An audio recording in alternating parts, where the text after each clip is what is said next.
Voy ahora con una explicación de varios sitios, de varios volúmenes sobre el osciloscopio. Primero 8.3 del volumen 1, explicación. Osciloscopio. Un osciloscopio es un instrumento de medición electrónico que sirve para visualizar y analizar señales eléctricas en función del tiempo. En palabras simples, convierte señales eléctricas invisibles como voltajes que cambian rápidamente en una gráfica o onda que puedes ver en una pantalla, para entender cómo varían, si son estables, si tienen ruido, distorsiones o fallos. ¿Para qué sirve principalmente? Muestra la forma de la señal, por ejemplo, si es una onda sinusoidal como la de la corriente alterna, cuadrada como en comunicaciones digitales, pulsos irregulares, etc. Luego, permite medir parámetros clave: voltaje, amplitud, frecuencia, período, ancho de pulso, ciclo de trabajo, ruido o distorsiones. Es esencial en electrónica, diagnóstico automotriz, como en este caso con la señal LIN del Nissan Sentra, reparación de circuitos, audio, telecomunicaciones y más. A diferencia de un multímetro que solo da un número promedio, el osciloscopio te muestra la señal en tiempo real como si vieras el latido de la electricidad. ¿Cómo funciona de forma básica? La señal eléctrica que conectas, por ejemplo el cable LIN del auto, entra por las ondas o puntas de prueba. Dentro del osciloscopio, el eje vertical Y representa el voltaje, cuánto sube o baja la señal en voltios. El eje horizontal X representa el tiempo, cuánto dura cada cambio en segundos, milisegundos, etc. La pantalla dibuja la onda, oscilograma, en tiempo real o la almacena, en modelos digitales. Hay dos tipos principales: analógicos, clásicos, con tubo de rayos catódicos, más antiguos, muestran la onda en una pantalla de fósforo que brilla con el haz de electrones. Y digitales, los más comunes hoy, capturan la señal, la procesan con un computador interno y la muestran en pantalla LCD o táctil. Tienen funciones avanzadas como zoom, mediciones automáticas, almacenamiento de waveforms y análisis. En este caso con el Nissan, un osciloscopio, especialmente uno automotriz portátil, permite ver si la señal LIN es una onda cuadrada limpia, buena comunicación, o si está plana, con ruido o ausente, lo que causa los códigos U0284 y U10151. Bien, ahora me voy al capítulo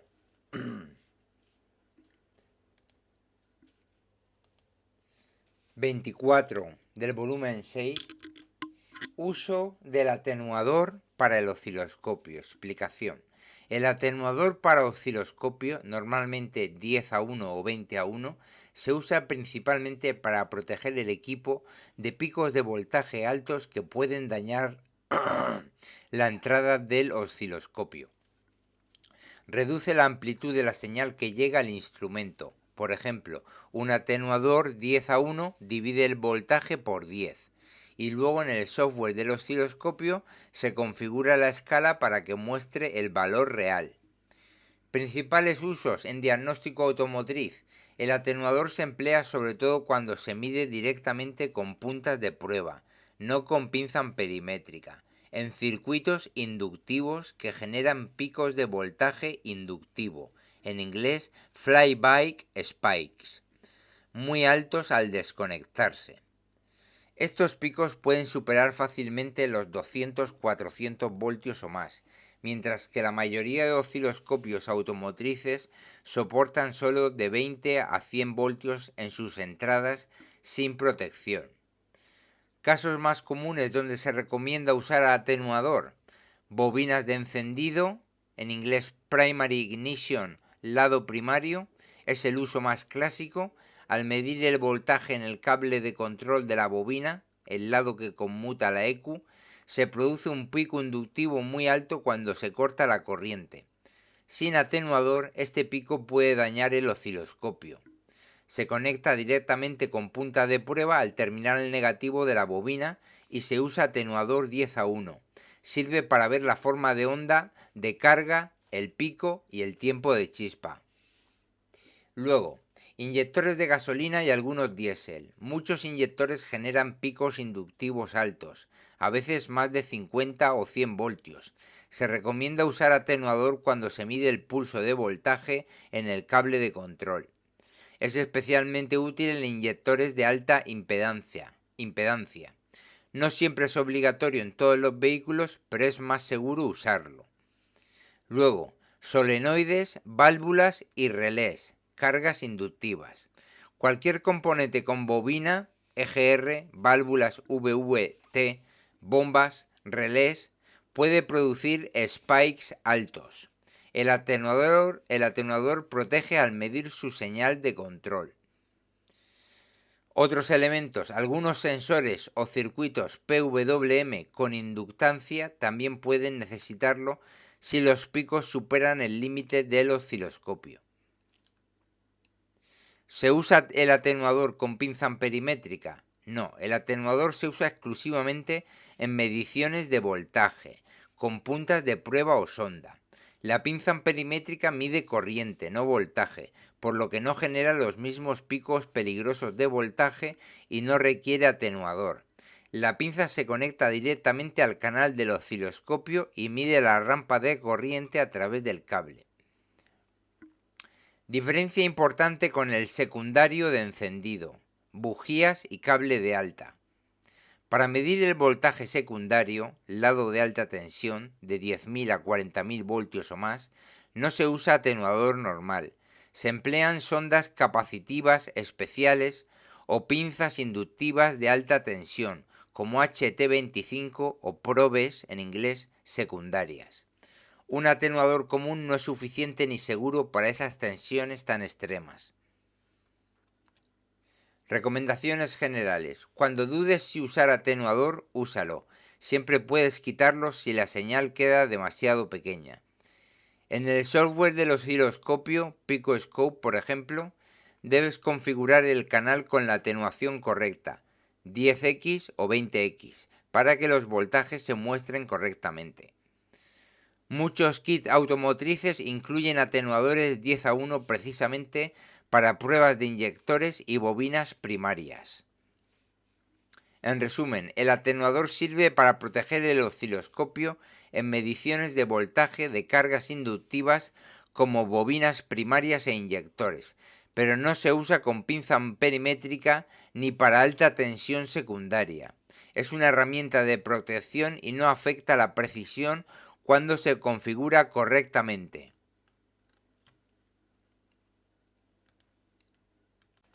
Bien, ahora voy al caso 1, capítulo 1 del volumen 3. Masa, explicación, osciloscopio, su masa. El osciloscopio no lleva un cable de masa distinto e independiente para cada canal A y B, en este caso que estoy diciendo de este capítulo. Casi todos los osciloscopios automotrices, PicoScope, Launch con osciloscopio, Autel, Snap-on, etc., tienen las masas de todos los canales conectadas internamente. Tienen un ground común. Por eso solo necesitas conectar una masa o como máximo dos al chasis o batería del coche, aunque estés usando varios canales. Explicación detallada. Cada sonda, en inglés probe, prof, que usas tiene dos cables, el cable de señal, la punta roja o la punta de la sonda, y el cable de masa, normalmente un clip cocodrilo negro o una pinza.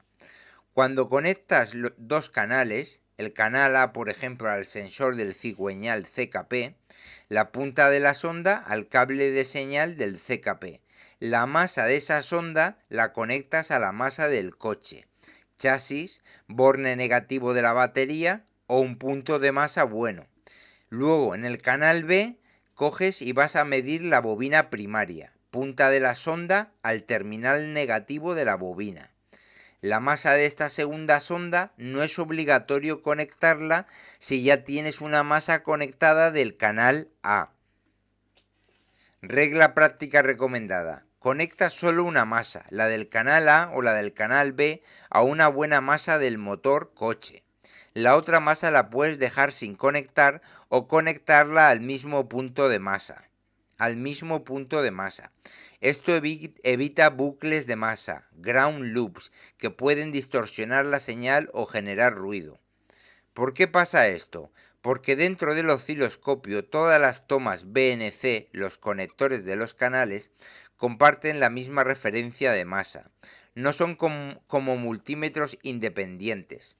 Excepción: algunos osciloscopios muy especiales, como ciertos Picoscope 4225 o 4425 en modo flotante o modelos aislados, permiten masas separadas, pero en la gran mayoría de osciloscopios automotrices las masas son comunes.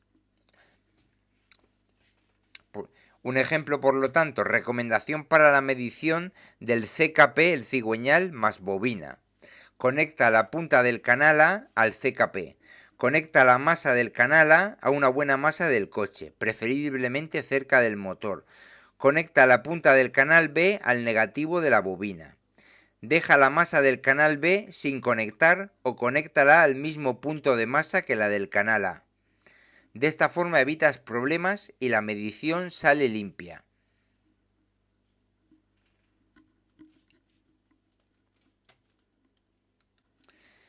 Bien, ahora paso al capítulo o caso 10 del volumen 5, que es del transductor WPS500X, y hablo un poco del trigger en un osciloscopio, trigger con 2G, término muy usado en diagnóstico automotriz. El trigger, disparador, es la función que le dice al osciloscopio cuándo empezar a dibujar la onda en la pantalla para que la imagen se vea estable y repetitiva, no se mueva ni parpadee. Sin trigger, la onda se mueve constantemente porque el osciloscopio captura datos todo el tiempo.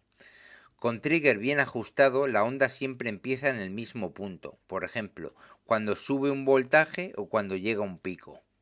Ejemplos prácticos en el taller: trigger en el sensor CKP, cigüeñal, la onda siempre empieza en el mismo diente de referencia. Luego, trigger en la pinza de corriente del arranque, se estabiliza la prueba de compresión durante el cranking. Bien, luego trigger en la chispa del cilindro número 1, pinza inductiva, para sincronizar pulsos de escape o presión en cilindro.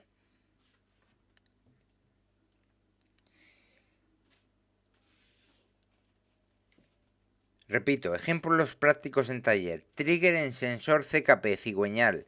Esto implica que la onda siempre empieza en el mismo diente de referencia. Luego, trigger en la pinza de corriente del arranque. Se estabiliza la prueba de compresión durante el cranking, haciéndola combinada, se refiere. Luego, trigger en la chispa del cilindro número 1, pinza inductiva, para sincronizar pulsos de escape o presión en cilindro. Esto es para sincronizar, para identificar en el oscilograma cuál es cada pulso. Se utiliza una sincronización, por ejemplo, del cilindro 1 con una pinza inductiva.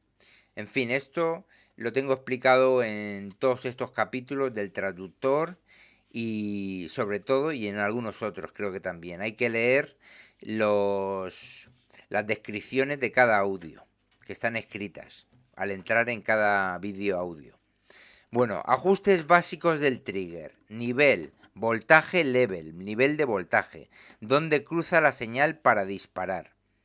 Flanco, rising, subida, o falling, bajada, edge, flanco, edge, si dispara cuando la señal sube o baja. Luego, fuente, ¿en qué canal? A, B, C. Luego, si el trigger está mal, la onda corre por la pantalla y es imposible analizarla.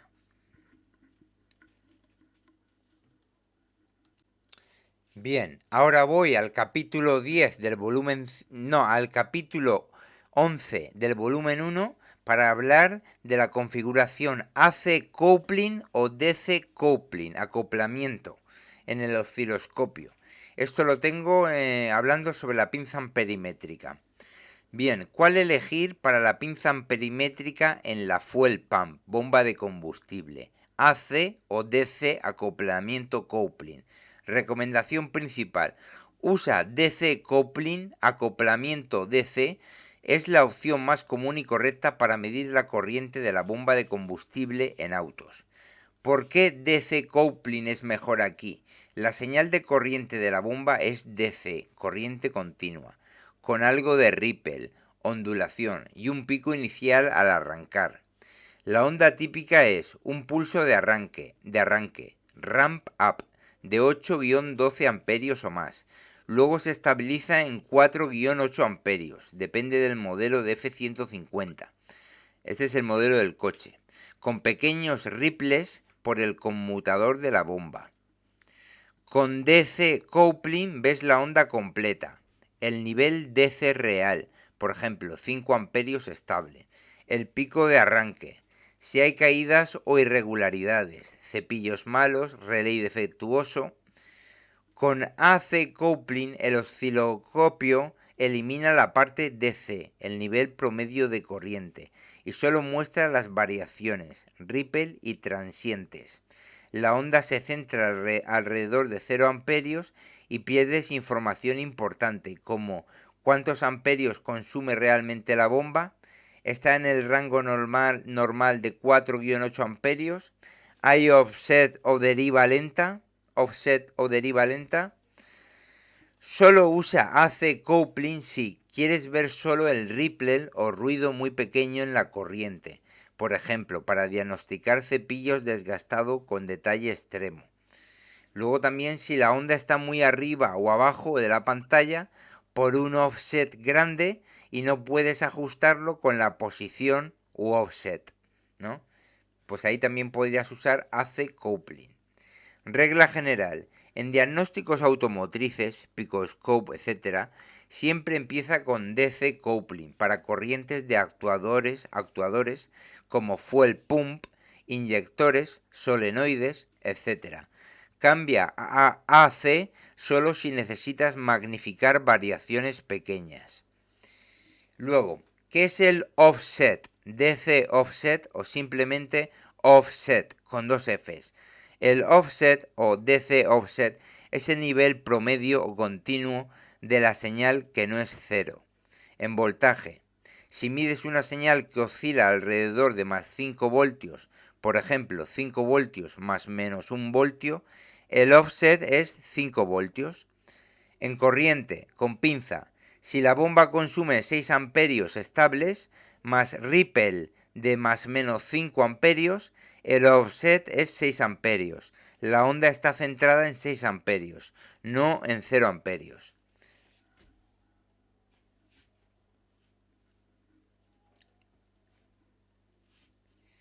Luego, problemas común con pinza amperimétrica.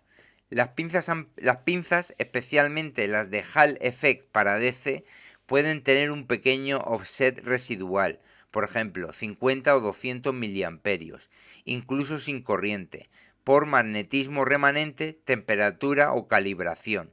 Si no lo corriges, la onda parece desplazada. Ejemplo, en vez de 0 amperios sin corriente, muestra más 0,3 amperios.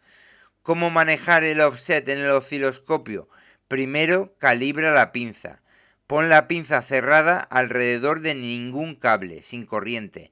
Presiona el botón 0, null, autocero o de Gauss. Desmagnetizar, si la pinza lo tiene. Muy importante en pinzas de C.